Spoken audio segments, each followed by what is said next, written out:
ဆက်ဆက်ကဒုစတိပုဂ္ဂဘာဘုံတော်မဟောဖာဟောကျေပရတို့ဤတန်ခါကူအာရုံပြုလွယ်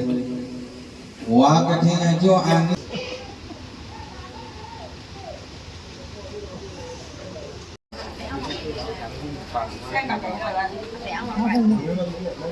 တို့ကိုဆက်ကလူနာပူဇော်ရတော့ကုသိုလ်ကောင်းသောဘောဘာကတော့ဘုရားလာ